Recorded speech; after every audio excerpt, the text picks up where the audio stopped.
Well,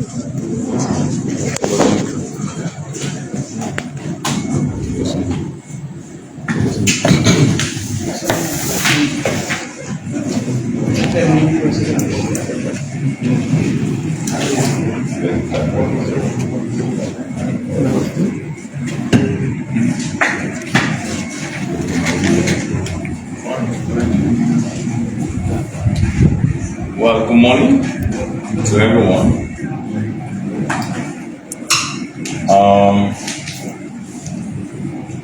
Welcome to the Open Governance Initiative.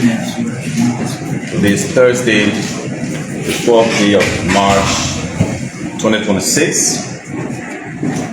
And at 10 o'clock this morning, this program is being held. As all of us are quite aware, this program intends to enhance accountability and transparency in the management of the infrastructure sector. And oftentimes, units within the ministry are allowed to present on the course of their activities and give the public an in-depth understanding of what's happening at the Ministry of Public Works. And so today happens to be the 4th edition of this program at the ministry. So we quickly go into our agenda item. Ask the volunteer to give us the word of prayer. Let us and so Father, we thank you for another day. We thank you for this kind of engagement. We ask you to give us the wisdom, knowledge, and understanding of the work that we've been asked to do. Let us know in Jesus' name. Amen. Thank you. And so welcome remarks will be done by A. Samuka Tono, Deputy Minister for Administration, Ministry of Public Works. Thank you. Honorable Minister, officials and employees of the Ministry of Public Works, other government institution representatives, if there's any, civil society organizations, our development partners, members of the Fourth Estate, distinguished ladies and gentlemen. It is a profound honor for me to provide the opening remark at this great National Open Governance Initiative meeting today at the Ministry of Public Works. Today's gathering demonstrates our collective commitment to transparency, accountability, and development partners' participation in our infrastructure development programs of Liberia. The Open Governance Initiative is a promise to the people of Liberia that this government will operate with honesty, openness, and responsibility. Therefore, at the Ministry of Public Works, we recognize that the construction of roads, bridges, alley openings, etc. are carried out with openness because it is an investment made on behalf of the Liberian people. It is on the basis of this audience that today, alley openings in and around Monrovia is being received with standing applause rather than demonstration. And let me hasten to note that demonstration you see around Monrovia has nothing to do with alley opening, but it has to do with private land ownership adjudicated by the court, and enforcement action is being carried out, but not alley opening from the Ministry of Public Works.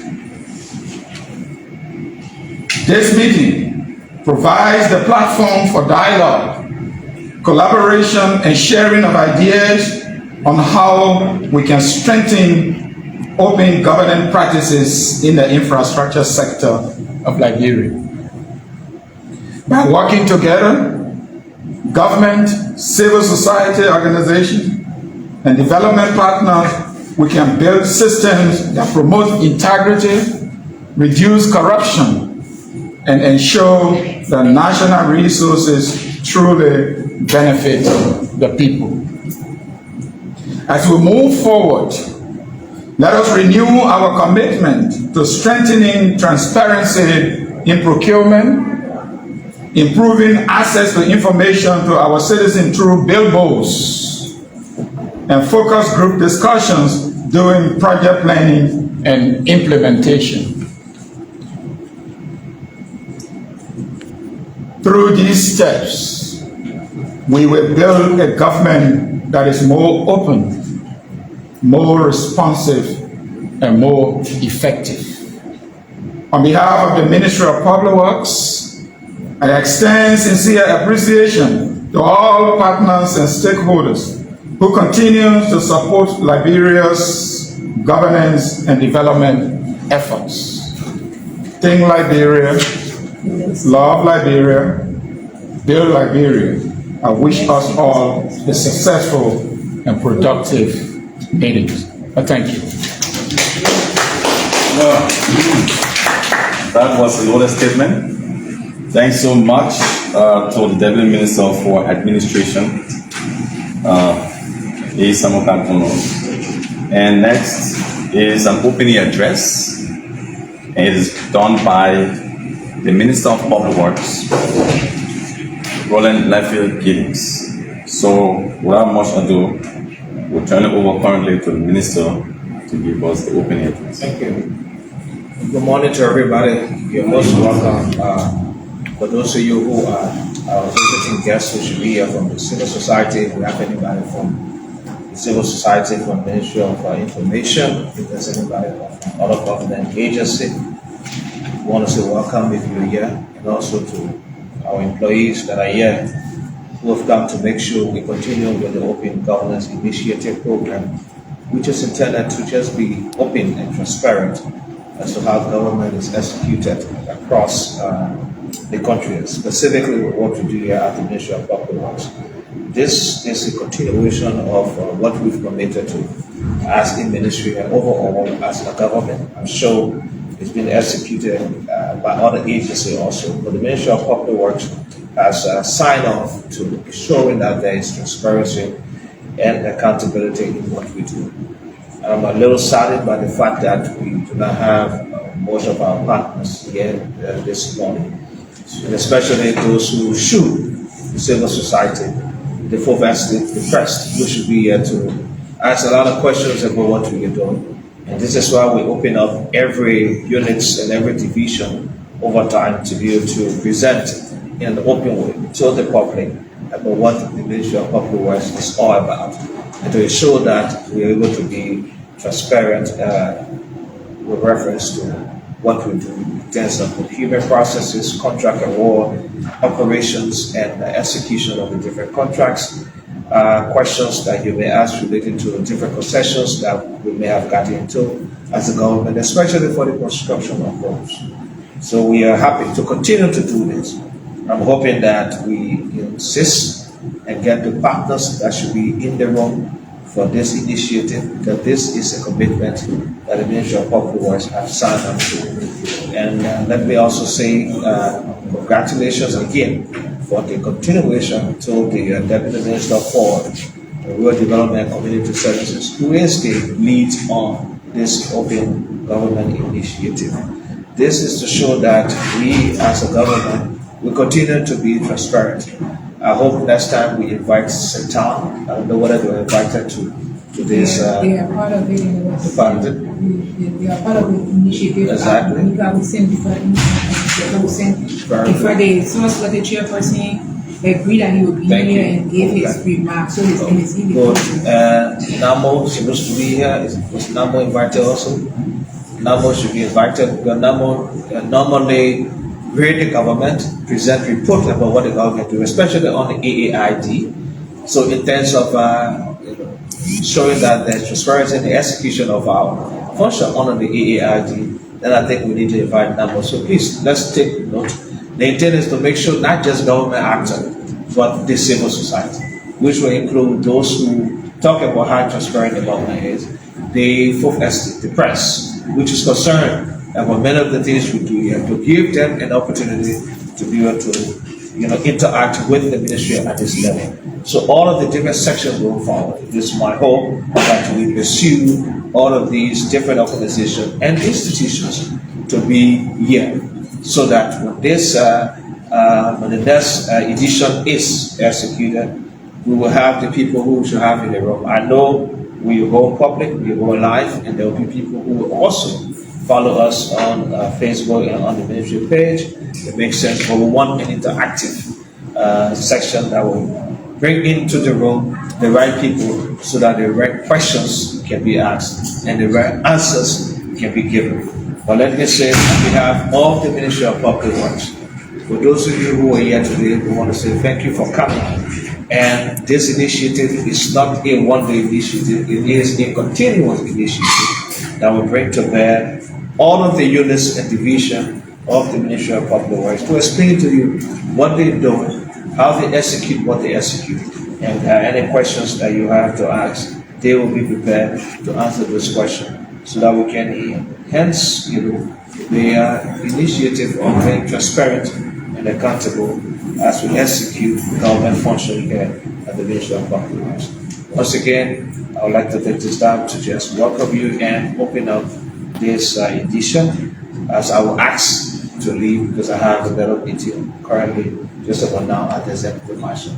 Thank you, and may you continue to interact as required under the Open Governance Initiative. Thank you.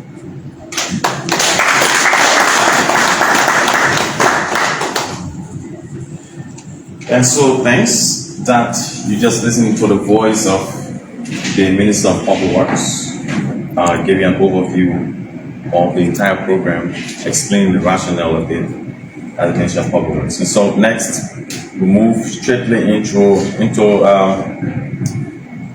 our presentation. Our media folks are arriving, and we just arriving. We will go straight into our presentation. So we'll be starting with the Bureau of Operations. The Bureau of Operations will do the first presentation on our end.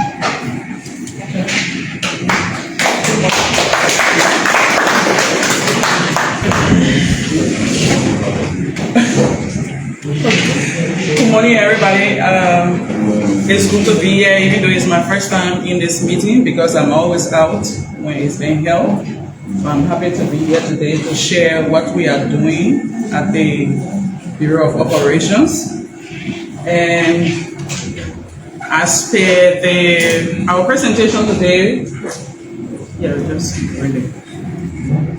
as per the good governance format, is what we follow, and we will be showing you what we are doing as per our programs and projects. So, at the Bureau of Operations, we are basically responsible for maintenance and rehabilitation of roads, and also routine maintenance activities. So, our project overview today will cover what we call the almost talk about 100 days deliverable, and also the urban patching that are ongoing in and around Monrovia. We'll also be looking at the phase 1 of the community gravel road improvement, and also routine maintenance activities that were done and that are still ongoing. And also, if you look around you, you see that we are also doing bypasses to relieve traffic from our roads, especially the Tokman Boulevard. And we are also doing upgrading of the Foyase Street, Lipa Road, and the Greenville Wachiken corridor. So those are basically the projects we are going to be looking at today. So for the 100 days deliverable, we obviously the activity, the scope cover what we see there, basic full rehabilitation of the corridors, and we have the project for 2 in 1 year, and in 1 year was because there were proposed construction to be carried out in the 2 corridors, which of course is about to get started. And those are the counties that we have the project in These are just referring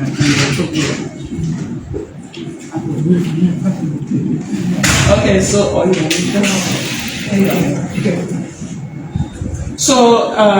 the map just showing you the 100-day corridor. Those are basically primary roads that we attack because when the government took over initially, you realize that majority of those corridors were altogether inaccessible. So we had to do the most to get it done and accessible for all Liberians. So this is what we are enjoying today. We are not 100% there yet, but obviously we are getting there as a government. So to date, you see the percentages of the various corridors as per the contractors as well. I don't know whether you can zoom into the viewers.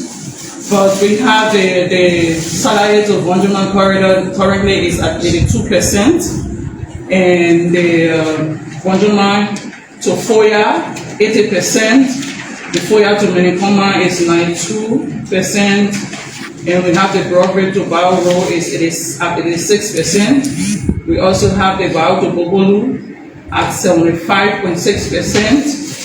And the Kenya to Saturday Town, 77.1%. We have the Saturday Town to Sestos Junction at 74%. And the Sestos Junction to ITR is at 91%. And we have the ITR to Greenville, which is also at 71%. And the Pligo to Barclayville, 90%, and then we have the Chapeta to Swedu is at 100. That is one of the corridors that we spoke about that is on the 1-year program, and then the Swedu to Conway Pen as well on the 1-year program. So it's at 83%. And the reason why that one is at 73% is because, like we said, there's a proposed construction to be carried out there, and because of that, some of the structural work we could not complete all of them because there is already a construction to be taking place. So instead of using the money to do the culvert that's supposed to be done, we just thought it wise to save that, and the new construction can continue with where we stop. But besides that, all of the corridors are accessible in terms of the full rehabilitation works. Even though after the rainy season, obviously you will see defects, and the contractors are still in the corridor carrying out active work on those corridors. So if you see our next step for the corridors, it's clearly explained that some of the projects or the contracts will be extended for maintenance purposes after the full year is elapsed. That's October of 2026. So just to give an appreciation of what we had before on those corridors, those are pictures taken at random locations, Southeast, Middle corridors, and these are some of what we have now. Like I said, it is not 100% because it's F road, but the works are being carried on as per the contract period, so the roads will remain accessible. So for the urban asphalt patching and concrete works, we know that we have thousands of potholes in Monrovia, and because of that, we have to carry out the initiative of ensuring that those potholes are repaired. So in repairing them, the government of Liberia also taking charge of that, and all this they are doing.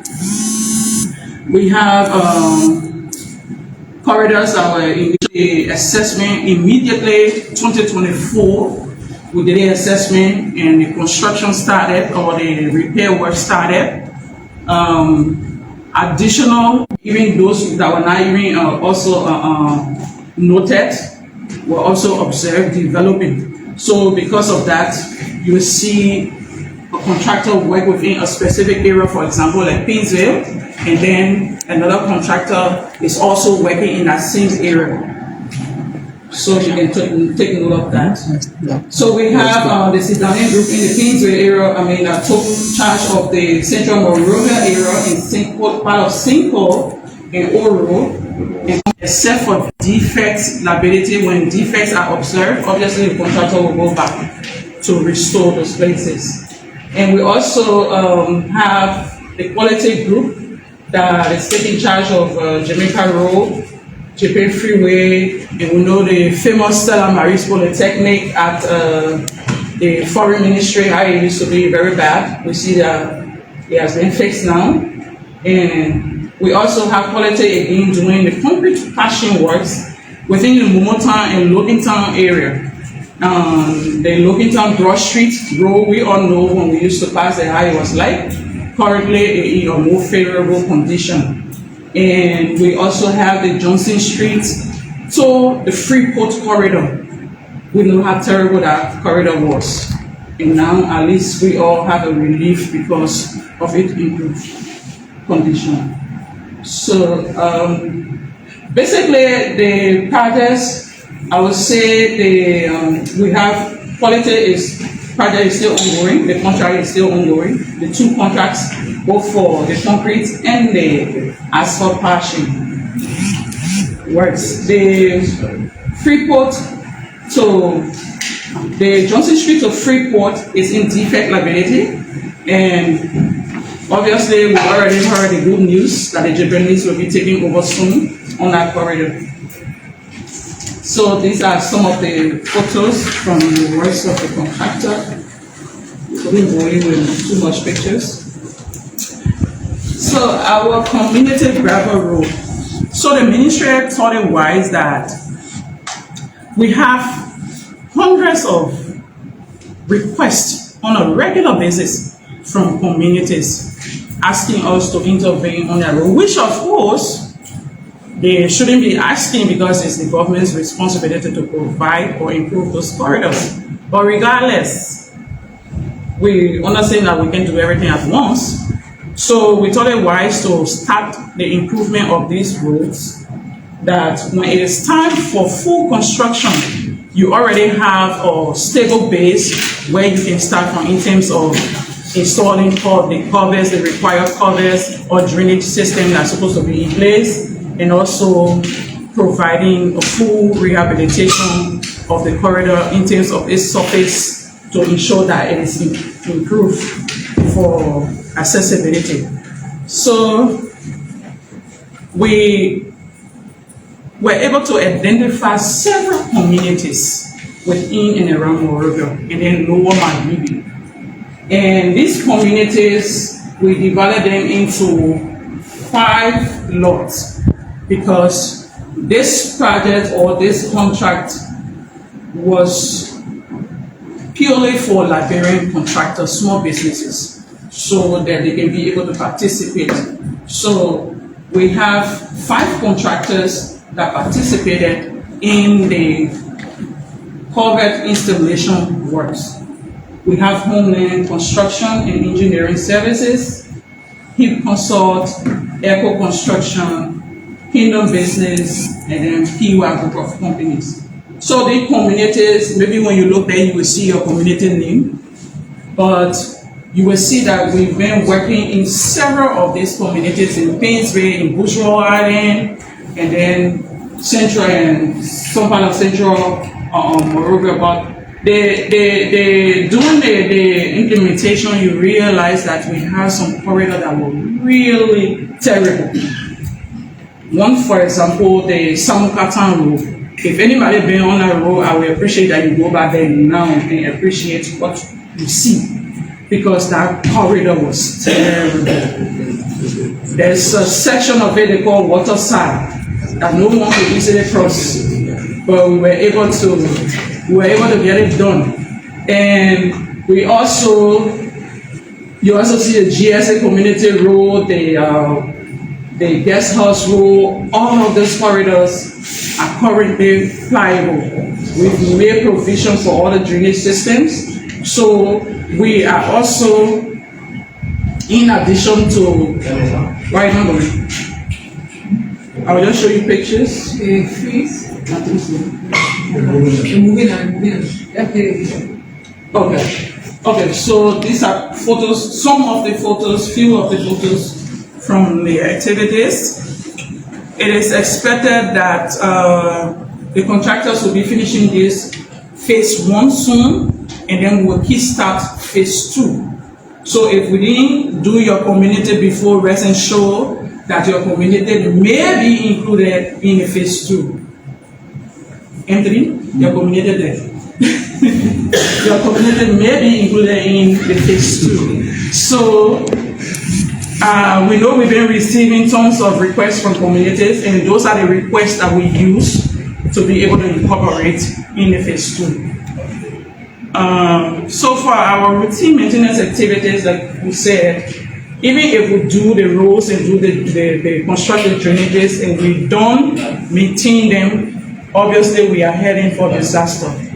We see that all around us now, it is becoming chaotic when it comes to when rainy season coming. Everybody kind of worried and concerned because obviously the rain will enter somebody's house or into a community, flooding will take place. But let me use this medium to plead with our community dwellers. We did it before, we are going to do it again, but we are begging you to cooperate with us, to collaborate. You don't have to wait for the government to come and take shovel and take a dipper or wheelbarrow to start cleaning the covers or the drainages that are right in front of your shops or your house or beyond your home. You can start to do that now. It is still for every one of us own good. So we will be coming to the communities. We did this initiative with if you see that we have over 30 some communities, and basically they were along the roads. The drainages were along road corridors that we did because at the time, LURP did the bigger drainages like the Soliman, the larger F drains that are discharging within heavy pony sections or water areas. So we were able to get that done. And interestingly, we had a short-term job for over 1,154 persons. It started in May of 2025 and it dragged on to July because the rain was kind of interrupting. But we are coming again to do the same. So you may likely see these are some of the proposed areas. Like I said, every day we receive requests from communities that we should go clean drainages. But this is the sad thing. The drainages that we are seeing, most of them are covered just because of bad human behavior. What you see in those drainages are garbages. Basically, garbages is what you see there. If you see some of these photos, sorry I didn't put them out. They are bottles, plastics, tires, they clog the drainage systems. Right to SD Copper Road. I know many of us saw that water that was just sitting there consistently. The marketeers right there, all the material we took, the waste we took from that drainage was just basic plastic and bottles from people selling. So you can say that if people are not selling within close proximity to the roads, or they are discharging their garbage or their waste properly, you'll notice that obviously you will not have that. So we are still begging our people to please let us help ourselves. And our bypass, the bypasses we are doing to relieve traffic from the Tottenham Boulevard. I know you've heard about that before. We have the Paco Island now, which is accessible temporarily because works are still ongoing. Because we started the bus cover construction, and that is continuing. We also a process onward from the Paco piece and then the STD Boulevard all the way up to up to SD Copper Junction. But then we form another access as well that connects to the 12 horses road. That access is accessible, but we just need to improve it. So you don't have to, when you come from Police Academy or wherever you come from that end, you can just use the back road and go straight. If you can get to, if it is improved, you can get all the way to Oro Car Wash. Simple, without entering into the Tottenham Boulevard.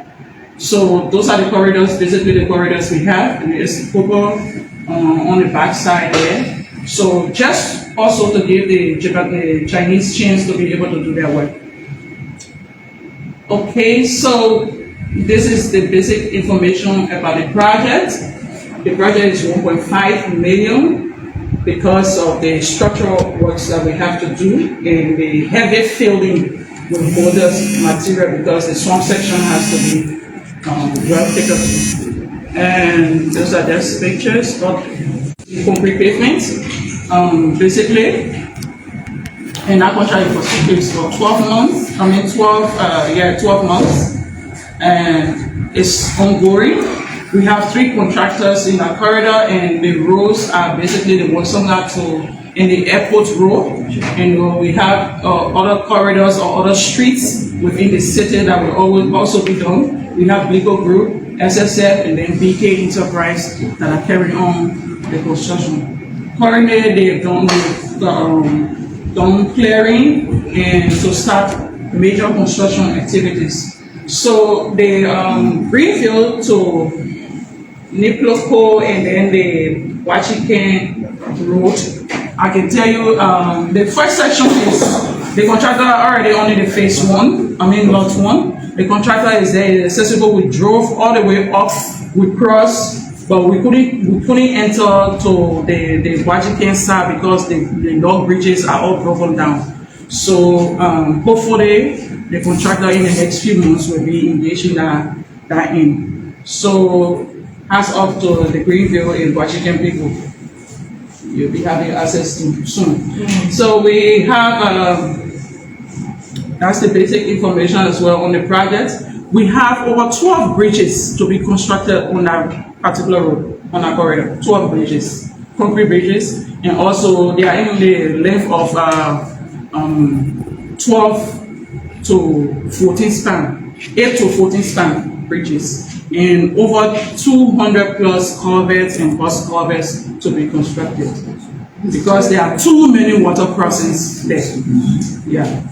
So basically, this is what we have from our end, from the Operations Bureau, and I look forward to entertaining questions that you will have. Thank you.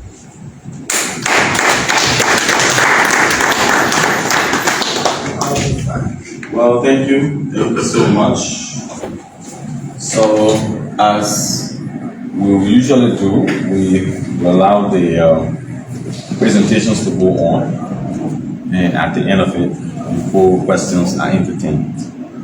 So, we'll currently move to the Liberia Urban Resilience Project, and we'll say thanks to the Operations Bureau. They did extremely well at drilling us through their activities in Montserrat and other parts of Liberia.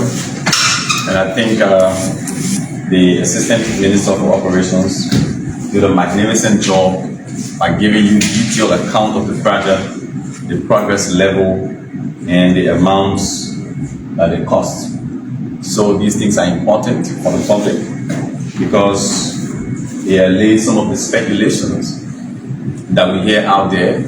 So this presentation has afforded us the opportunity to have an insight as to how much is being spent, how much progress has been achieved, and what needs to be done next. So that was a brilliant presentation. I want to say thank you for that. So we quickly move over to the Liberia Urban Resilience Project. It is a project financed by the World Bank with 20% loan and 20% grant. They too are going to take us through their activities within Montserrat and other parts of Liberia, and they will inform us as to how they've contributed to the infrastructure sector using their project. So we're currently affording the opportunity to make their presentation. So, yeah, you would like to say. Thank you very much. When the assistant minister was saying our first time here, and also it's my first time, so I start to observe the protocols, how to start. Before I start, I want to say thank you for the initiative. That there are a lot of speculations around the street. People don't know what other projects are doing at the Ministry of Public Works. So this will afford the opportunity to tell the people what we are doing here at the Ministry of Public Works. My name is Engineer Gabriel Salva Flavo Sr. I'm the project coordinator, along with me as my co-experts that came with me to give me a backup. Anything, sir? Yes, so when the introduction ends, come on, just go through it. Yeah, okay, so I got my team that came to accompany me. Wherever maybe I'll be lacking behind, we'll be able to get the support. So thank you. So, Myers? So thanks very much. We pressed against time. The minister had to leave because there's a planned meeting with the executive mansion. And similarly, the assistant minister for operations is currently pressed against time. She also has some obligations.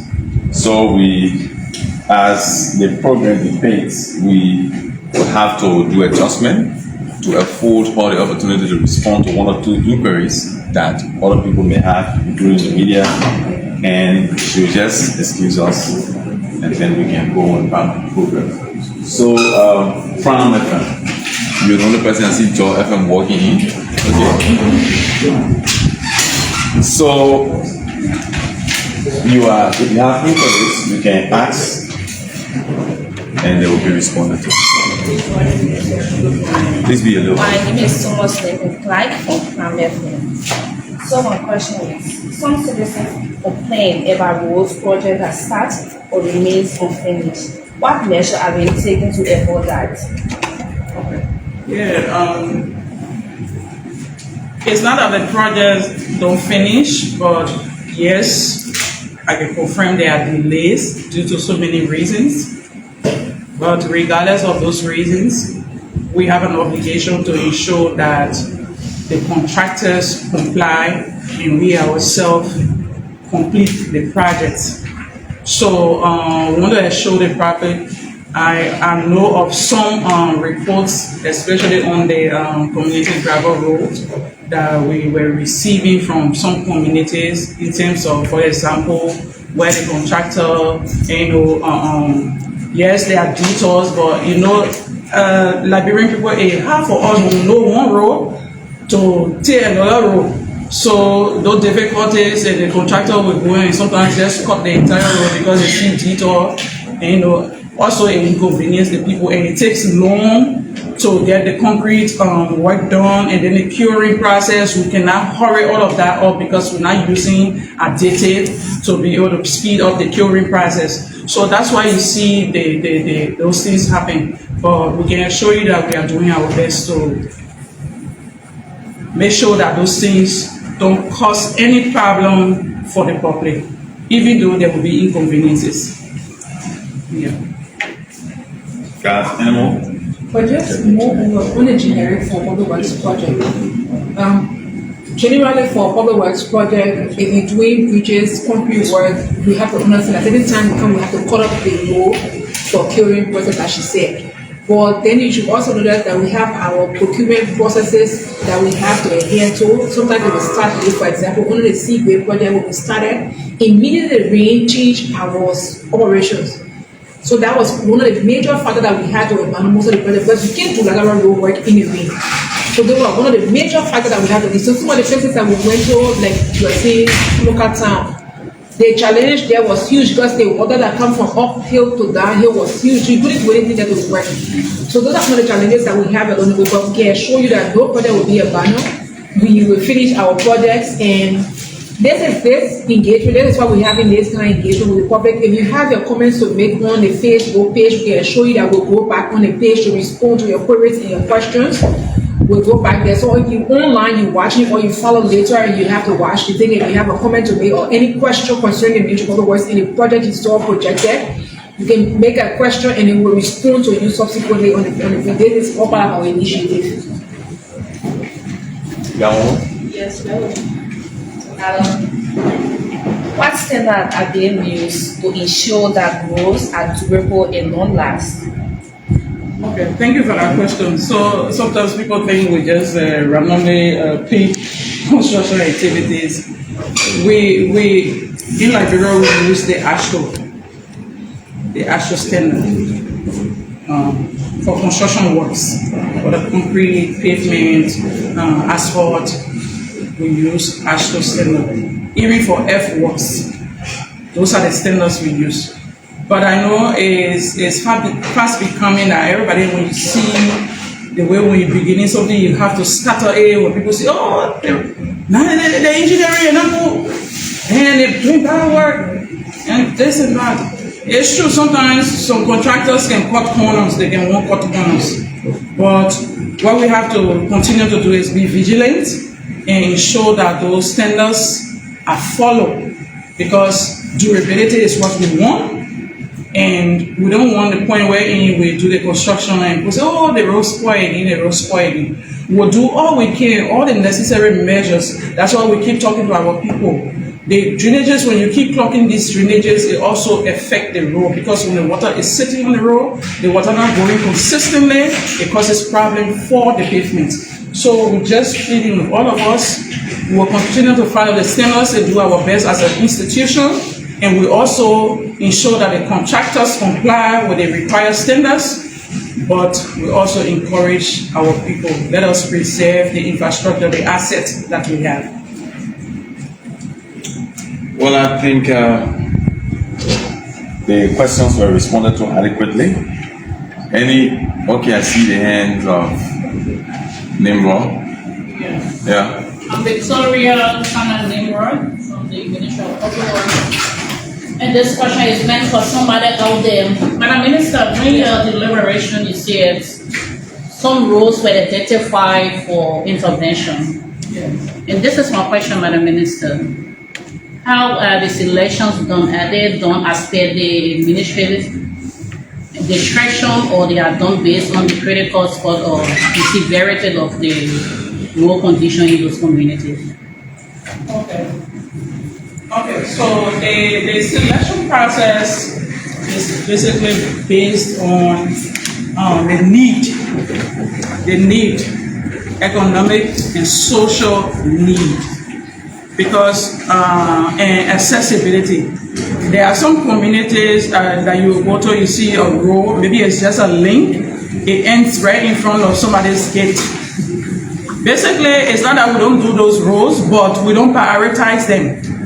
We want accesses where I can be able to move from Dupo Road to Rehab. It's a major access. We provide that. I can be able to move from Samuka Town to Johnsonville. Those are major accesses. So like that, that's how we do it. Social, economic purposes. We have schools that were inaccessible at the one-time era. We were able to do that corridor. Currently, it's open for the students there. Even the communities, they are also using it. So it's not just something that we just do randomly. And also, the requests that we receive from communities, those are basic needs. They are serious needs that they send to us, even though someone can say we're working in their drainage beyond the house or in their compound, but majority of those requests are for us to be able to provide access for more people, for everybody. So we'll continue with that.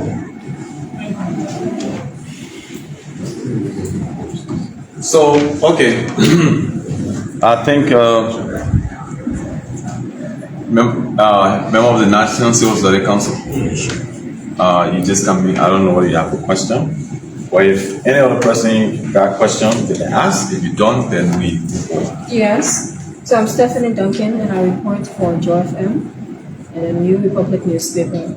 So there are roles that were contracted for 1 year under 100 days. It is our understanding that these contracts have ended.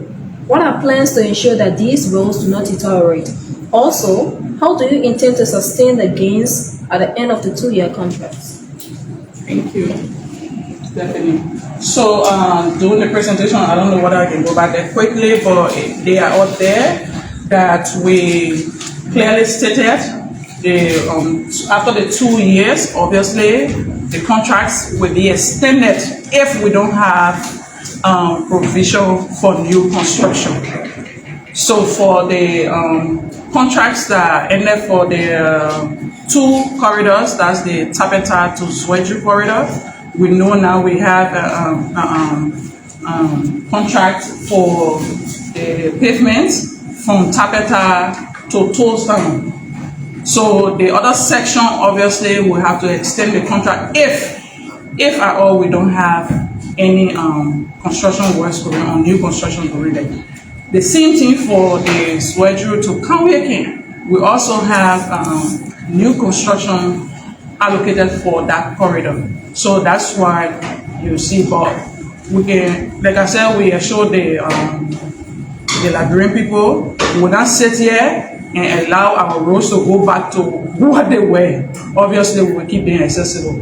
Okay, I think you have a question? Yeah, sales slightly. All right, so my name is Khalifa Hussein Abdullah, and I'm proxying on behalf of the chairperson of the National Civil Society Council. So, my concern is regarding the arrest agenda for inclusive development, and then under which we see the government is doing extremely well in terms of road maintenance. But then the national agenda speaks about inclusion. With the road maintenance and the new roads that are being constructed, we see a gap in terms of inclusion. Whereas the sideways, there are no possibilities for a person with disabilities that they can be able to access these roads and then without hindrance. And whereas we have people who have different challenges, disabilities, and they'll use these roads most frequently, but then they have these challenges. How does the Ministry of Public Works intend to ensure that these roads are also accessible for persons with disabilities? Thank you. Okay, so the construction standards require that the construction done accommodate everybody, including people with disabilities. So for what we already have, if you see, we also have plans to improve our sidewalks to be able to make provision for people with disabilities, because we see the danger.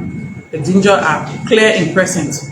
So we will continue to do our best as an institution to see how we can improve those services and provide the services for everybody to be able to enjoy it, because it's a mandate, it's a requirement. Okay, so I think this should constitute the final question for this section. So, Madam Minister, we want to say thanks for the brilliant responses. I think the public has been adequately informed, and most of the inquiries have been addressed. And so, should there be any further inquiry from our page, forward them to you to let you know. And in subsequent times, we could communicate via the same medium as what the ministry intends to do with regards to the inquiries that we do. Thank you so much. So we quickly move over to the Liberia Urban Resilience Project. You can now begin your presentation. Okay, so thank you again for filling out this opportunity. My name is Engineer Gabriel Sapaflago Sr. I am the project coordinator. Along with me, my expert, the procurement, communication, community engagement specialist, social ES team, and the lead civil engineer, my finance officer will need to give me support. So as Maya rightly said, Liberia Urban Resilience Project, and we are in 2 foot. will be doing the report on the Liberia Urban Resilience Project and the Monrovia Integrated Development Project. The overview of this presentation is to provide strategic updates on this implementation of both projects and what we have achieved over the past, and identify also the implementation challenges affecting the projects, and present recommendation key action required to accelerate the process of the implementation. And we also want to demonstrate how project implementation contribute to open and transparent governance. The both projects share common project development objectives to increase flood resilient and vulnerable urban communities, improve access to critical urban infrastructure, and strengthen urban management, and promote climate resilient urban development across Liberia. But presently, the project is focused here in Monrovia in 7 communities. The northern part of Wishaw Island, central Monrovia, the southeastern part of Painesville, Omega community, Shoe Factory, Wood Camp, and Labasi. So the two projects will deal directly with the Liberia Urban Resilience Project first, then we'll proceed. The Urban Resilience Project is a 40 million project and 20 million grant and 20 million loan. That means the government of Liberia had to pay 20 and the other 20 is free. For the Monrovia Integrated Development Project is 10 million grant for the Free Development Agency. On the screen you see the data when the project started and when it ends. So by 2028, it brings us close to the Liberia Urban Resilience Project, and 2027, the MRDP will be close. To date, the Liberia Urban Resilience Project will have a 31.59% disbursement, and for the MRDP, we have a 5.50%. You know the reason why. Okay, so these are the stipulation of the amount of 40 million on LERP. How much go where? Because we have 4 components of the project. We will share the presentation with you if you give me your email. So those 3 you said, just listen attentively so you'll be able to understand where we are going. The climate resilient infrastructure, the urban upgrading is 30 million. And the component 2, which is strengthening integrated resilient urban development capacity, is 6 million. And the project management and operation is 5 million. Then we have the component 4 that called the contingency emergency response component. And this component can only be activated when there is an emergency in the country that is being pronounced by the president. Then any amount of this project that is not committed, portion of that money can be taken for them and sent for the emergency works. Under component 1,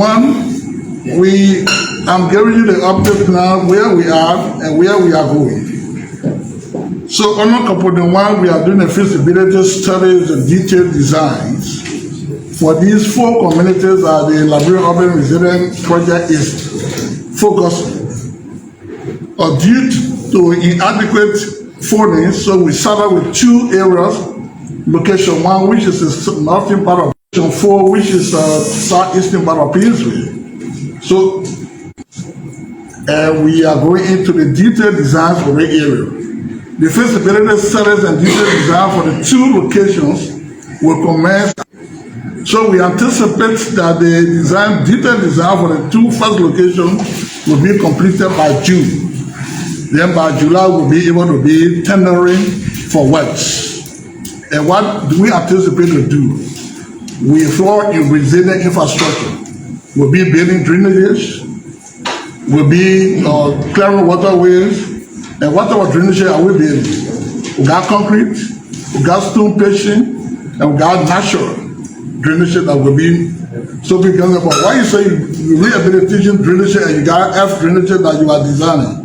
Or why are you doing stone patching? Why you didn't do concrete? Before we reach to this level, we have communicated, we have had what they call the local area resilience plan, where we have the entire community participated into the decision making of this design. We also have, as the Assistant Minister said, that we are also giving help to the Minister of Public Works by rehabilitating and improving urban roads. That means pothole patching and overlay in Greater Monrovia. This is ongoing now. We have 75% of the project completed. And we have about 4.06 kilometers of roads that need to be patched and overlaid. The total cost of this particular work is $2.5 million United States dollars. So we are focused in Central Monrovia, Corwet, and Pinsway. Specifically, we are doing SKD Boulevard, we are doing SD Cooper Road, we are doing Nizo all the way towards Pakopi, that route.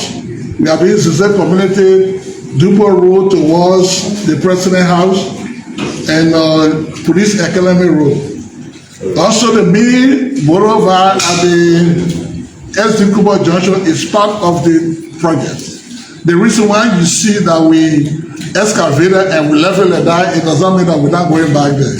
But we are doing soil investigation because usually when people pass the area down, it goes down. So we want to know what is happening to the sub base there and what we need to do before we complete it and we'll do the repair that it will not repeat. Similar investigation is going on in SKD Boulevard, where you have what they call the fish market after the swamp. We also cut that area and we are doing the soil investigation to the area to properly patch the area so we can have reoccurrence of the situation. Under the project, we also initiated storm drainage cleaning in and around Monrovia, especially in the project area. The Central Monrovia, Bushel Island, Pinsway, and the Omega area. So we have done that twice, phase 1 and phase 2. On the project, we managed to non-permanent job, about 1,500 persons were employed between the period of 2024 and 2025. But as we speak, these projects are completed and it doesn't mean there's a permanent work. We just want to tell you that during this period, the period that we helped to do this work. And the cost of this project was $740,547. And what we did to do to sustain the work that we are doing, because usually when you clean this drainage, when you go and come back tomorrow, they have garbage in front, they are all filled again. So we agreed with the community and we provided tools to over 40 communities in Greater Monrovia at their own appeal that if we give all this, we sustain the project. So get them boots, gloves, and whatsoever thing that you need to do the cleaning for you to observe the environmental conditions. So when you get into the drill, so you can say, why are you in a place, or why did you get into the swamp? We also, from requests from other communities and our own assessment conducted as a ministry, we have installed solar street lights in Clara Town, Jamaica Road, Broad Street, Banjo, Zeze Community, Weaver Street, Vocal Mission, and we are presently on the Nizo Road from Pakopi all the way. We have completed the Zeze Community Road. So presently we have gone 90% of the work. And the cost of the project is about $2 million.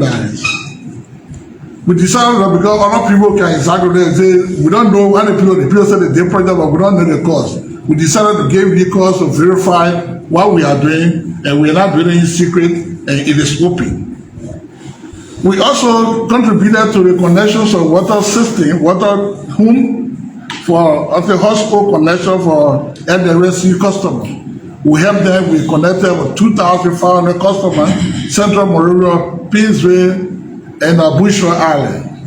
And that project is 1.5 million. It is 100% completed, and people are enjoying the services now through LRSC.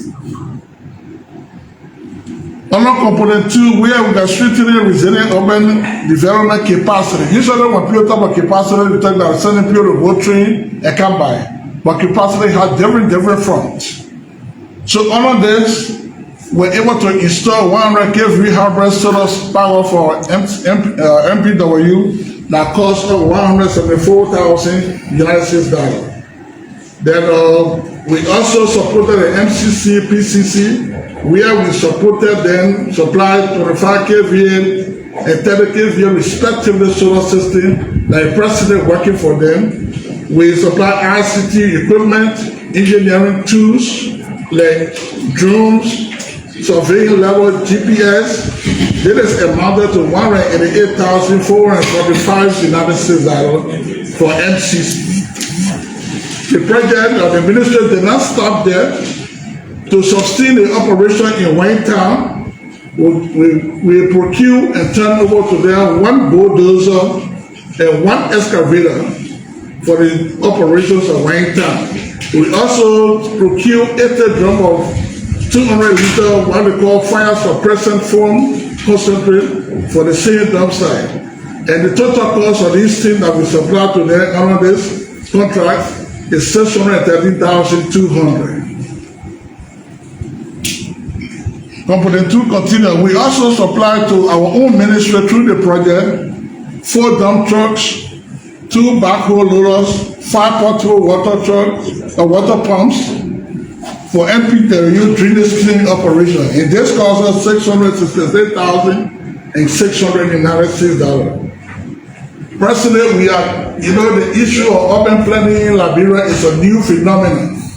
So the project, the ministry are engaged in services through the University of Liberia, engaged in services of Republic of Liberia University to prepare long and short-term curriculum for the University of Liberia for urban planning program at the University of Liberia. In this program, it costs over $109,352. So where we are now, we have received the inception report from Government of Liberia University. It has been approved. The next time is for them to come in country to come and do the actual work by engaging the stakeholder to see. So when the program is completed and put into operation at the University of Liberia, you simply will be doing bachelor degree in urban planning and geospatial program. We have people that get certificate program. We have people that will have diploma program in urban planning. So we are also engaged with the University of Liberia, and they identified a building where we also do rehabilitation and install some GIS gadgets and a server where the urban planning information will be loaded on the server there. Component 3 is a regular project administration and monitoring evaluation. So we just put that project administration. Under MRDP is predominantly the same thing, but a little bit where we are going to do construction and rehabilitation of public facility and infrastructure in shoe factory, wool camp, and Labasi. What do we mean by construction and rehabilitation of public facility? We are building what they call event hall, where people will be having a wedding reception. We build where to get a library where the students will go, e-library where they'll go and also do their research. So we are building it in these particular 2 communities. We got a sister project, that is being run by Mercy Crops. The construction of the event in Wookem will commence by the beginning of next month. For the one in shoe factory, as soon as the engineering department approves the design here at Minister of Public Works, it will also start. In our area, we are also doing what they call the quick wins, where we'll be doing mini football stadium and a basketball court in a particular area, in Labasi. I mean, in Sugar Factory. So there are a lot of things that work on the construction or rehabilitation of public facility. We build water systems of 16 the facilities that we construct, because in case they know their water outage, the place will be continuously to have water. So we also have a separate water system that will be backed up by the water and sewer water system. Component 2 is a capacity building. Those that will be able to manage those capacity, those infrastructure need to be trained. We need to build the capacity. So even if our plumber, if our electrician, the capacity has to be built, because one, the project will be sustained. Because in Liberia, the only thing we know, we see new things. After that, they go on. Nobody wants to manage it. No maintenance. As soon as I break that up, the people they do good work.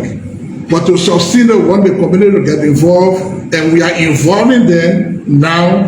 They will take care of this community, so they will recommend their people. We are in this community, we have engineers, we have technicians in the area. Their capacity will be built, and they will form part of the construction so they can know where the wire is passing and going to this area. They will not be left alone. So these are we are building. Component 3 is the same thing. So under the MRDP, we managed to talk about capacity building. We managed in the zoning department. One time we went to visit the zoning department in the Ministry of Public Works, and we saw all of the drawings are all on the floor. And zoning, where everybody goes to come and clear their documentation for construction, we look at it and say, no, we have to give you a facelift. So we did a rehabilitation, refurbished the area. We managed to buy IT equipment, bought the stationaries for them to be able to improve their services. So when you go there, your documents will also be digitized. When you carry your drawings there, they will be digitized instead of having people flying around. So anytime you lost your document, when you come and say, oh, I did my document, but make sure to get a number of your document. Based on the number, they will be able to put it in the computer to identify that this is the number for John Brown or Peter Paul. So that's what we are done for the zoning department. The expected outcomes of this project, these two projects, to improve flood management and climate resilience, to enhance urban mobility and infrastructure assets, strengthening institutional capacity for urban planning and management, and improve qualities of life approximately for 200,000 persons at the end of this project. So what we do, our MAE is keeping track of where we are. At the end of the project, we'll be able to catalog how far we are reached and what the impact we are having on the communities. Key challenges: delays in approval of evaluation reports. It is not a ministry, but it is a donor. So now we send especially for the MRDP project. When you send document, it takes forever before they respond. If you see from the beginning of my presentation, they have 5%. Somebody will say, well, why the project almost 2 years, 3 years now, and you have 5%? These are some of the contributing factors.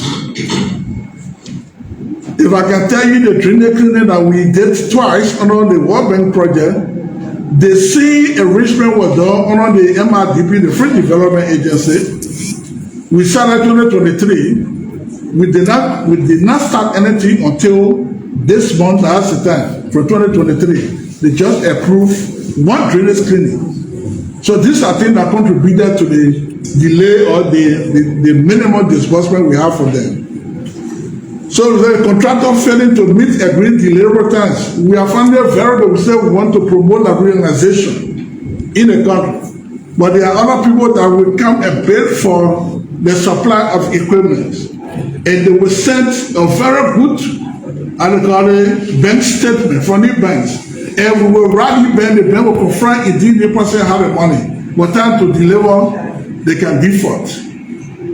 It delays the supply of most of our equipment. So now if you go and give somebody a job from who is not a Liberia, say, oh, the Liberia saw a foreign company and they ask them to supply them, where we have Liberian company here. But these are the difficulties some of the projects we are having now. They delay time. If you say I will supply in 90 days, sometimes it will take them almost 5 months before those goods are reaching us. So these are some of the challenges we have. Limited availability of public land for infrastructure development. Before the insertions of this project, there were land identified in Lavasi, shoe factory, and wool camp. So this, most of those lands are being cleaned by private owners. So instead of having about 2-3 lots in some of the communities, we only have one. So we are still engaging. Then, since we are moving into the design stage of the MRDP project, we are engaging the community and we are trying to find solutions to them. But the project and the Ministry of Local Development, it got to be the entire government. We got a low, limited budget for project preparation and supervision. During the process of the project, if you want to look at the construction work or the drilling, and let's say the drilling upgrading, the people think it's just a small work. It is unfortunate that we managed to notice it at this time. But how be it better to notice it before the project comes to an end. You will be able to make your case that it remains areas that are not being touched. We need to complete the project to meet the project development objectives. Recommendation. We are recommending that the coordination between MPW, PRU, and the development panel need to be strengthened. And we also need to accelerate procurement review and process. And that is not from the ministry. The procurement review we are talking about predominantly are being repaired from the Free Development Agency under the MRDP. And to enhance contractor performance monitoring and enforcement, facilitate government intervention on this land issue that we just spoke about. Action supporting open government initiative. Our procurement process is open, it's published, anytime for recruitment or anytime for any works or any services, it is being published in the newspaper. It is being published on the website, on the e-mansion, and after to the completion, the procurement committee approved that when the contract is signed, we also publish it on the World Bank website. So anybody can go there if we have any problem. And before we even sign the contract, we have what they call a standstill period. We give people 10 days to write there and say, look, you are applying for the job, but you don't have it. The person want it, and we put the person name and the person price, and we come together and say, you get 10 working days. If you have any problem, you write us. As long as you did not write, that means you agree with the procurement committee, you agree with the evaluation, then we award the contract and sign. Community-oriented local area resilient processing. So usually we were doing the northern Bushra Island and the southeastern Peaceway. During the local area resilient plan, we have all of the communities together and we make a decision, put a map on the screen. We did that for 3 days and the people gave their view. And we didn't only look at the community, in fact, the representative in the communities were present, especially on the Bushra Island.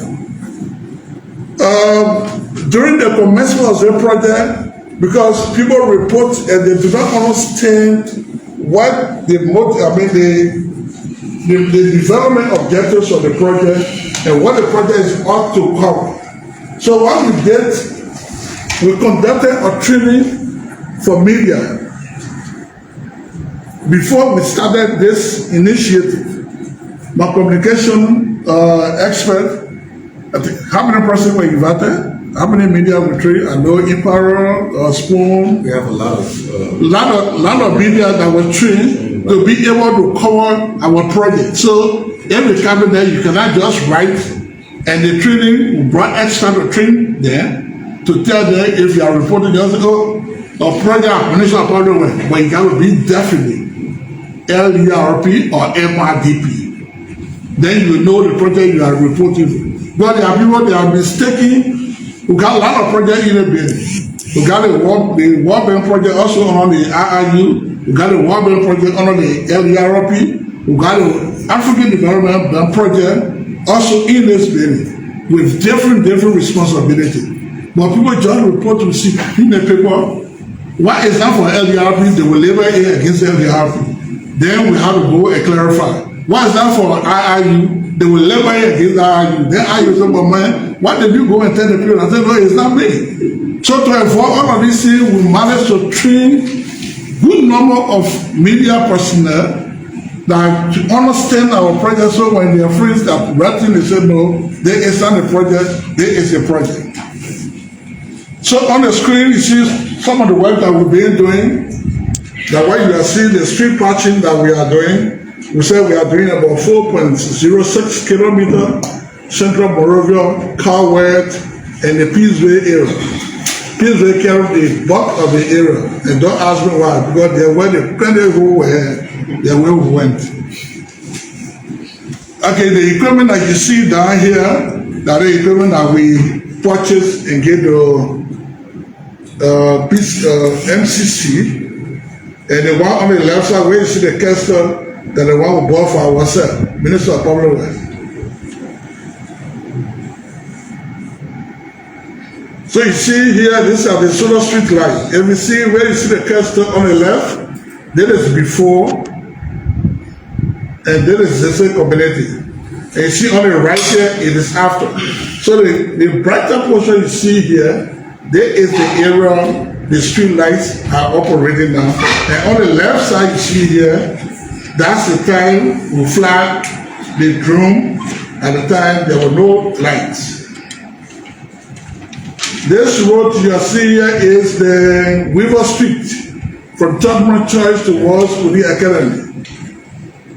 And the machinery that you are seeing, they are doing the installations of these lights. We also implemented that we did connection for LWSC, the 2,500 horse connection. So that for their connection, you see these buckets are being filled. The zoning office rehabilitation, we talk about the roof regime. This is what we did. So thank you for your.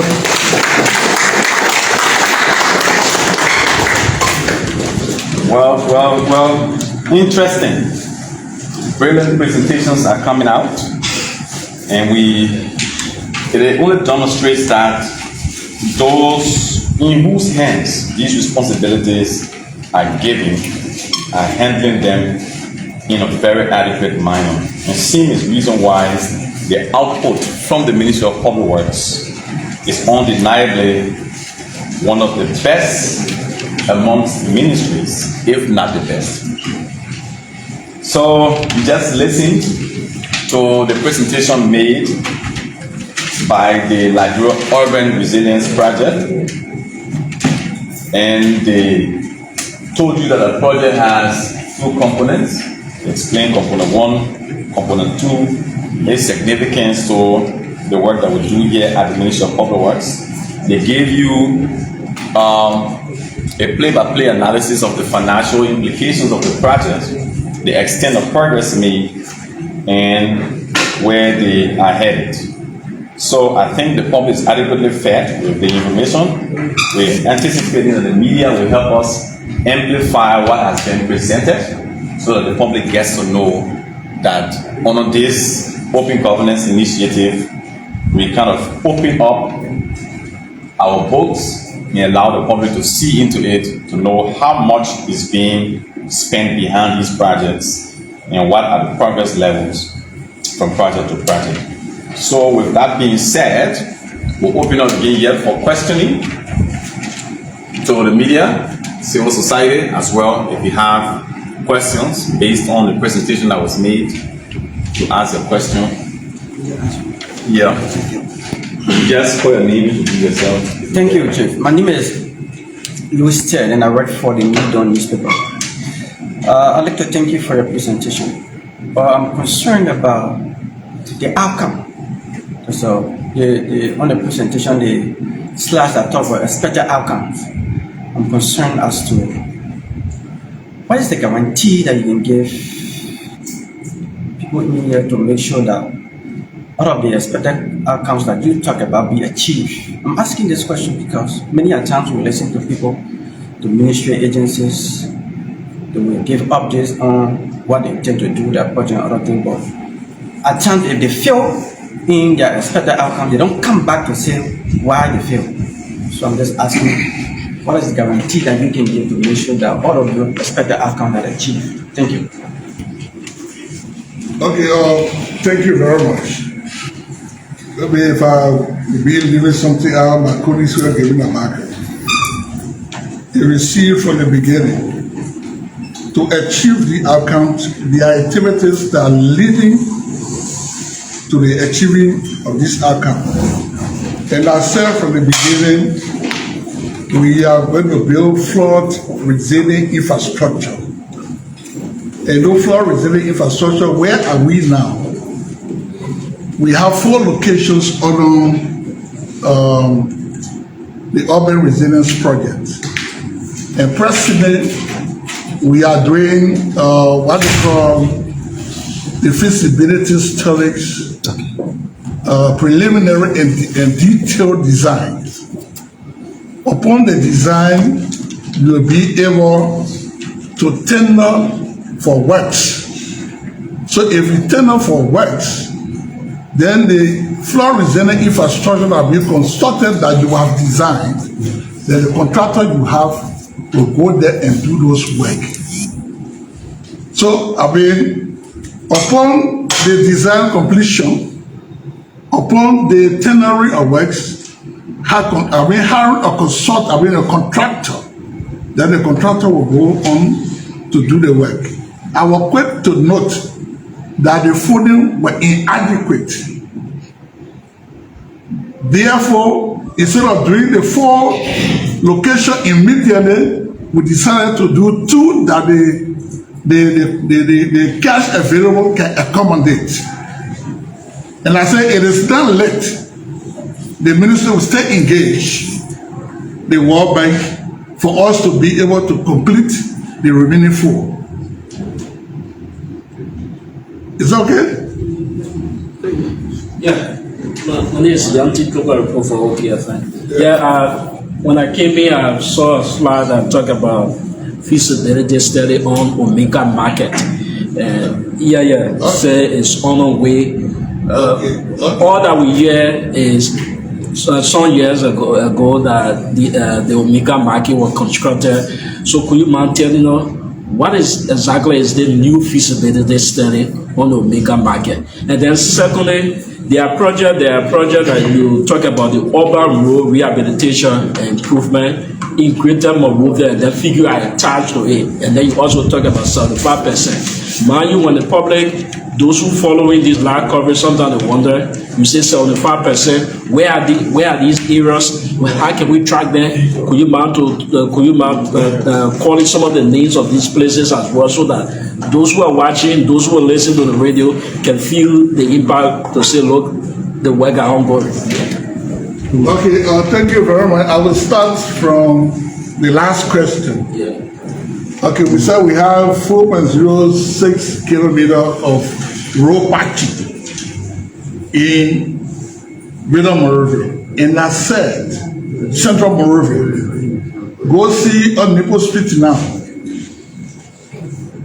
Whether you see a difference from yesteryear, go on Benson Street.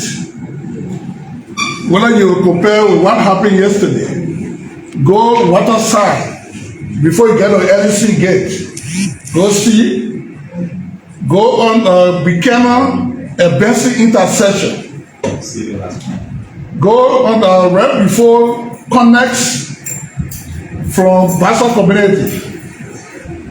Go in those areas. Go on Link and Benson intersection.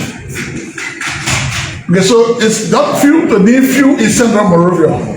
Go the entire stretch of Cowell Road, from the main road all the way to the end. The only place that we are not touched here is before the bridge because of the political nature.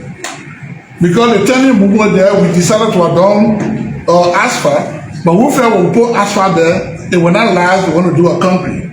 So we want to see how we can manage the traffic there before we can continue that. If you go as far this way junction, if I Thompson Junction, those areas, if you go there, you see that we have done significant work and we have done the patching and overlaying there. Somewhere they call the truck parking.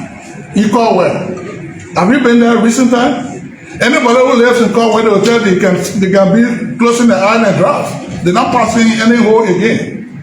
Then when you go SKD Boulevard, the only place that you will experience the way we are doing the soil analysis at the end of the swamp. But from there all the way to the junction, it's repaired. If you go Nizo Road, from Japan Freeway, all the way towards Pacopi, from Pacopi to Zese Community, Zese Community Rehab. If you go there, you see the handbags. If you go SV Kubo Junction, from the football field coming, you will see when we're coming descending the hill, at that area before we reach there, we have a rain pool, so we decided to run until we can come to the junction there. So these are areas we are talking about. We're not talking about the entire stretch of that. What we say 4.06 kilometers. Is it? Are you okay? Yeah, sure. Let me address this first point on the Ominga market. Yes, the Ominga market is already done. But as part of the project interventions, we are considering market upgrading. So the interventions depends on the specific needs at a particular market.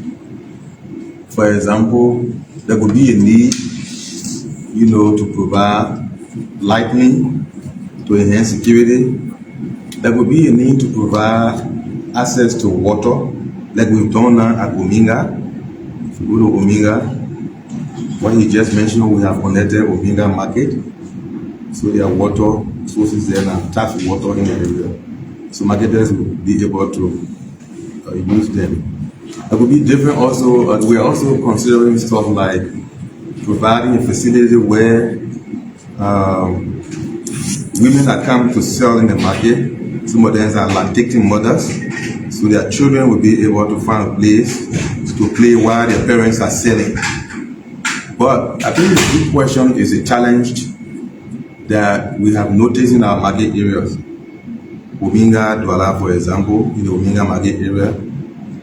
But one of the things that we have considered doing, the fact is that the market itself has been abandoned by the marketeers. So then it raises questions. How do we go to do additional upgrading when even the existing facilities are not being used by the people? So that's a bigger question. But we have different ideas of upgrading the market in a different location on the project.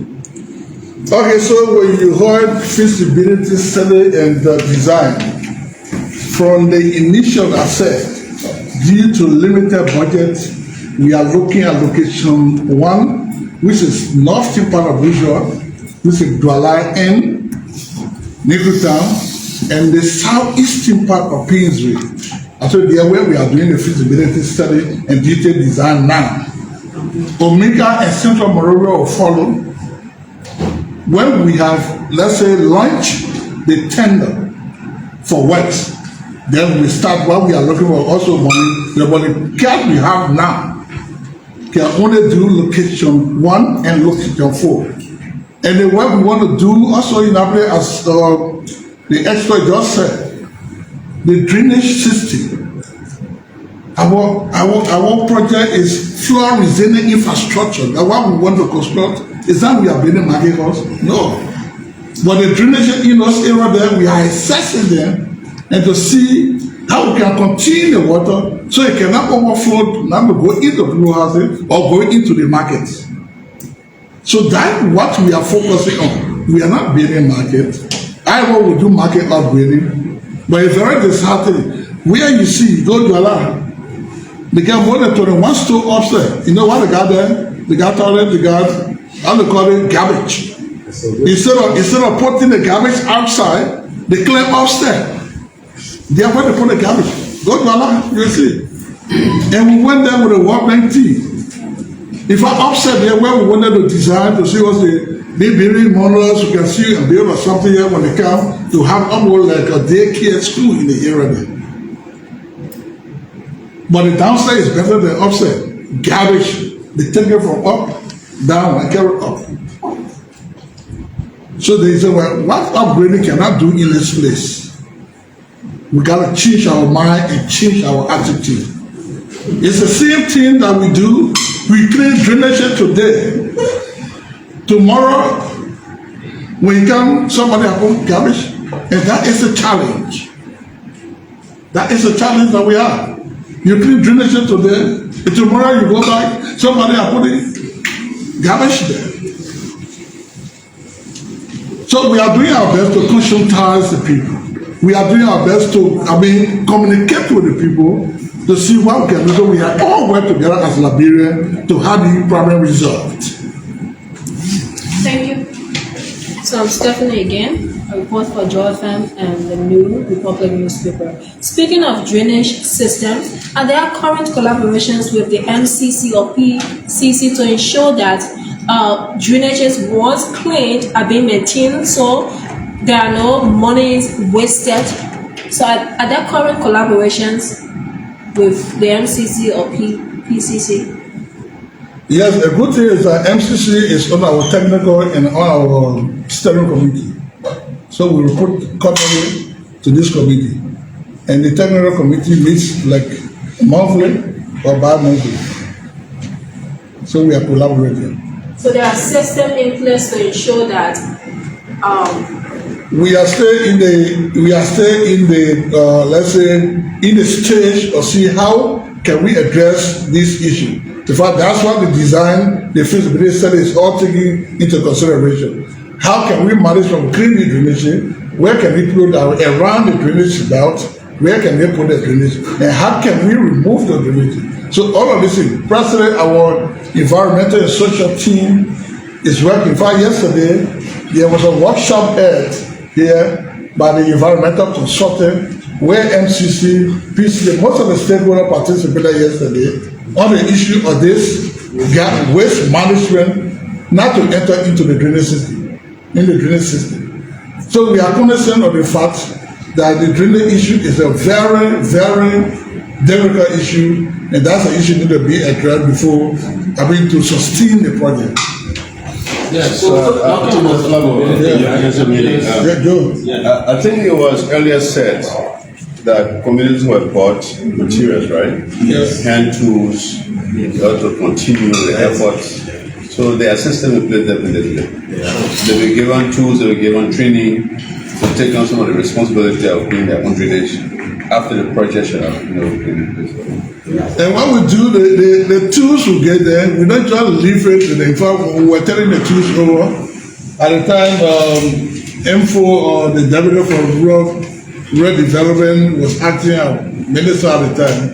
We told them, they said these tools are not for individual.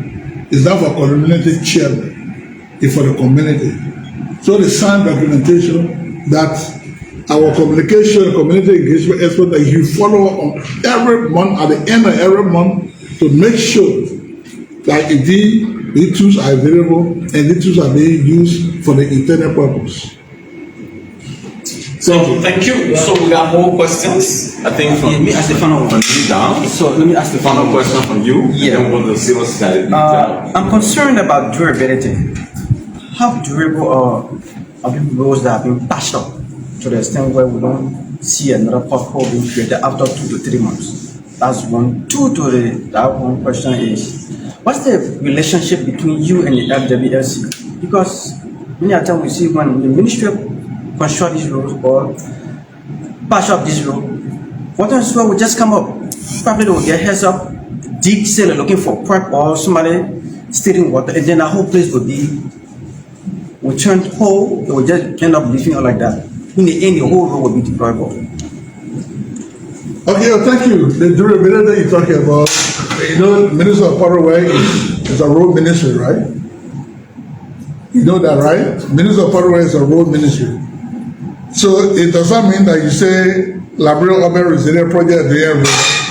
This road is being done in collaboration. It's the ministry that is doing it. It's the project paying for it, for the project funding. But it being supervised jointly by the project and the ministry to standard. In fact, if you help me earlier, I said, you see, SD Cooper Road is open. And I said, I know somebody will ask me the question, why is it open? SKD Boulevard right to the free market is open. I said, somebody will ask me, why is it open? And I said, because we don't want the repetition that you patch it today, then tomorrow, after 2-3 days, they go. We are doing the soil analysis to see what make it to be sinking all of the time on the pure repairless area. So if you find the problem, then you can find the solution. So that's the reason why we left some of those areas. Thank you. That's the issue. So regarding the LWLC and even LEC, yeah, we do have mechanism for collaboration. But again, we can only improve on that. I hope you're listening. I'm listening. So recently, the Minister of Public Works have set up a team that is closely liaising with both the LC and LEC to start the process for the planning stage. When we are doing assessment for roads, we want them to be involved. So all share the responsibility and ensure that when the road is built, no one will come after and break the road again. So we're going to learn from the lessons and try to improve what is existing.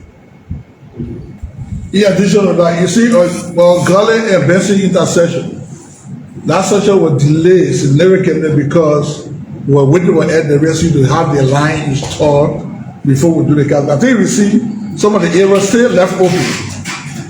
Gully and Bessie intersection. Because we do not want to intervene in the area, the NWC comes by and run the sewer line into the place there. So because of that, we delayed now. So that's some of the collaboration that we have with them. We want to make sure that they, do the work so they can not have to have the reoccurrence of this situation. Thank you. Thank you. Madam? Okay. We'll take the final question from you. Okay. Civil society.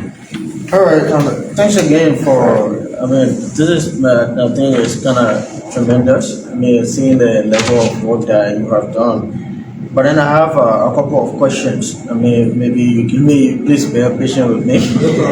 Yeah. So one of the areas that my attention got drawn to is where you mentioned urban climate resilience. So when we're talking about urban climate resilience, that means ensuring that the urban communities are always made, they can remain, operating even in the worst climate scenarios. So, one, you mentioned about the drainages, but in terms of urban climate resilience, drainage is not the only factor to, eroding urban climate resilience. We also look at the issue of storm removals, which sometimes some of the structures that are along the streets, they get removed by heavy storm.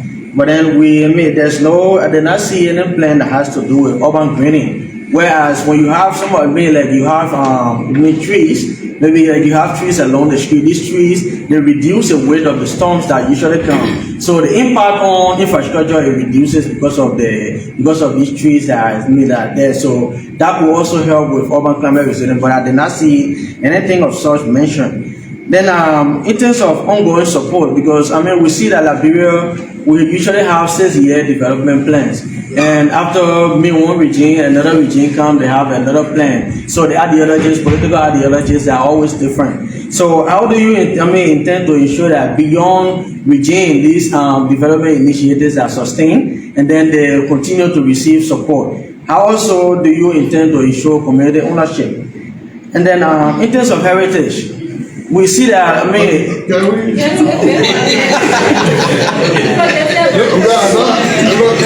have my neck here. No, but anyway, your first is just a concern. Your first comment was just a concern on tree planting and all that stuff. The second one is Government come, government go. Yes. Okay, so sustainability. The The project was conceived 2003 under the previous government. And this government still carry forward. Government is continuity. Our project does not look at, let's say, our regime. The project look at the objective, the project development objectives. So when there's a change in government, it is left for the project team to go and present it to the new management that come and say, this is where we are, and this is what we need to do. And they know that government is continuing. They can say, no, you can't do it. Yeah, we know you could do that, but what is the plan in doing that? That's what I mean. That's why we are transitioning from 2023 from the previous government to this government. And that's what we have been doing. And that's what we are carrying on. So, all right, so we also have a strategic plan for the ministry that being intentionally designed and launched officially. And that plan is not tied onto a specific period, it goes beyond. So whoever comes after as leadership definitely go along with that plan. So it's not just an individual deciding what should be done today. There is a plan that you have to follow to ensure success. And the way we see Liberia now, the way Liberia is moving, the direction I think we are moving. We are not moving as the regime Liberia. Because if we are moving as regime Liberia, there are other things that we are doing as Minister of Public Works. We're going to say, oh, that is regime. But no, Minister of Public Works is Minister of Public Works. Come today, come tomorrow is Minister of Public Works. And we are moving the direction it's supposed to move.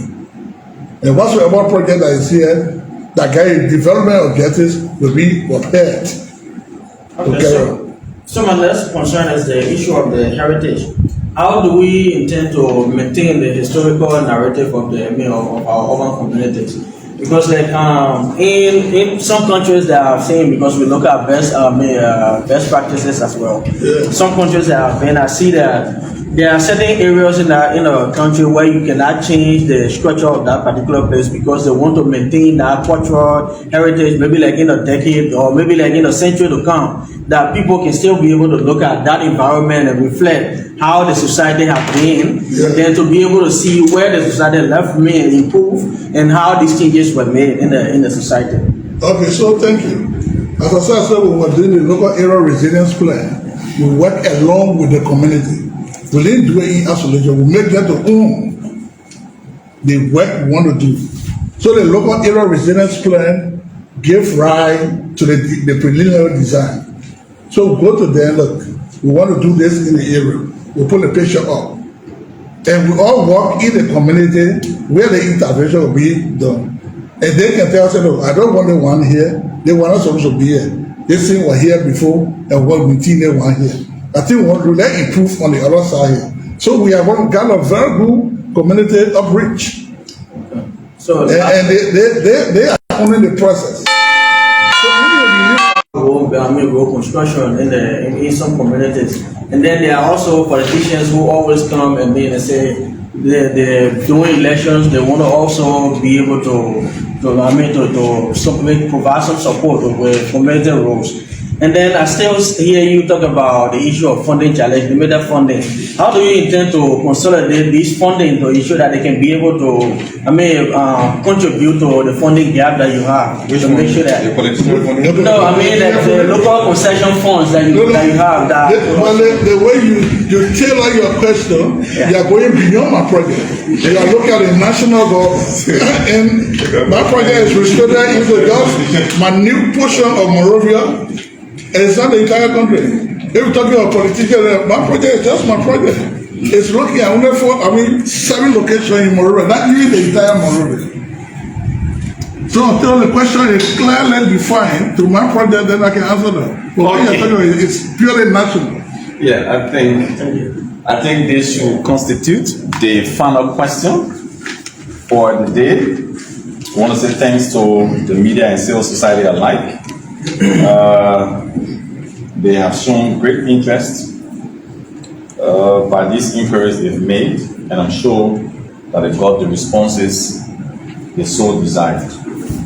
So at this critical point, we want to say thanks to the Liberia Urban Resilience Project, Mr. Diego Flavo, He always likes to call himself Engineer Gabriel Flagbo. Engineer Gabriel Flagbo Senior. So, Saba. yeah, Engineer Gabriel Saba Senior, Flagbo Senior. Now, thanks so much for the brilliant presentation.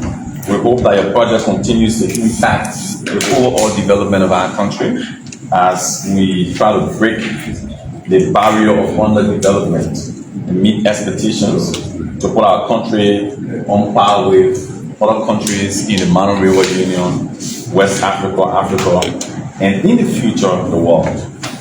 So we are at the close of today's program. We will afford one of the assistant ministers who joined us later on the opportunity to make a remark, after which time we'll go to the most senior official to do the closing remark. So we now turn over to the Assistant Minister for Community Services, Mr. Albert Totolo. You have the stage. Oh, thank you so much. And we want to appreciate all of you. This is our country. If I look across this room, except for one or two, we're all Liberians here. So we discuss Liberian matter, and we all have responsibilities to take them forward. I like the questions that were raised. I know they were done with good intention to help us carry out the message out there. Only wants to do the work. By the end of the day, for it to be sustained, we all have to support it. The lady asked about the drainage system. We in the Samson try to respond to that. You all live in different communities. The things that happen to our drainage is our very selves, the way we live. We take the plastic bag from our kitchen, we dump it to the drainage, we say government will clean it. We take out the rubbish and dump it next to our housing system and we clean it. As long as we keep doing that, someone talk about changing mind, changing attitude. As long as we keep doing the same thing the same way, this country cannot move forward. We've got to be able to sit at some point and observe. He talked about traveling to other countries. It is start with night. It starts with self-consciousness. Citizens have to be aware of what they want their life to be. Then that can happen in their home. So I want to say thank you. We charge of working with communities to have some clear understanding of our projects here, our activities as a ministry. When you're talking about community engagement, our Jesse, I think he's stepping, he's not already doing. So we try to inform them as much as possible as to what we do, what role they play, to resolve some of the human issues that tend to impede our infrastructure development. Thank you so very much. We appreciate it. Thank you. Thank you. So we now turn over to the Deputy Minister for Administration, Mr. A. Samuka Dono. When he makes the statement, he closes the entire program. I have been your MC, T. Benjamin Myers, Director of Communication. Thank you. Thank you very much. It is important to state that we are happy, and the road to development is road. And this gathering has to do with National Open Governance Initiative. It's also good when civil society organizations, official members of the food estate, partners, and other government institution representatives that will come to attend these meetings will provide you information that you'll be able to disseminate out there for the common good of the country. It is good to retrospect that when we inherited this ministry after the election, engineers were sent out to assess our road corridors. And that data revealed that we have 13,019.24 kilometers. And out of that, 1,211 paved. So you had 11,808.24 kilometers of road network when we inherited, not paved, not maintained, thus locking the economic growth drive of our country. In order to unlock that, the current president of the Republic of Liberia, His Excellency Joseph Nyima Boakai, launched the 100-day deliverable program. And that took us into assessment, and we were able to identify 783 kilometers of critical thoroughfares, or you call it corridors, in this country. Because by then there was a story in this place, June, July, August, September, no car goes in the southeast. All of you are living testimonies. So when we took over less than 2 years, we unlocked it. As I speak today, vehicles are traversing from Monrovia to Happen one day and come back the next day. Equally so, Plibo, Greenville, Zuedru, Vonjama, Bopolo, we did that under 2 years. That was presented in the first presentation.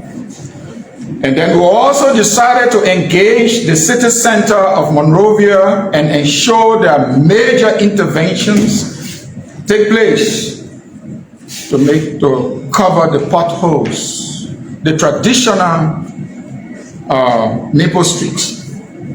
I'm sure a lot of you drove there recent time by the mocks from Maple Junior High coming down.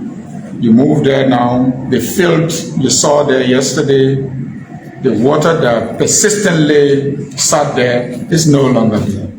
This is done under the raw aggression team of the Ministry of Public Works, supported by development partners. And we are not only doing that, we are also engaged in lighting the streets to ensure that we drive away criminals, because criminals don't like light. And that is why you see that the rate of armed robbery, the rate of checking people's phones here is reduced. That's why we are into. And so the project presentation, you saw them, these are things that we are engaging in. In AA,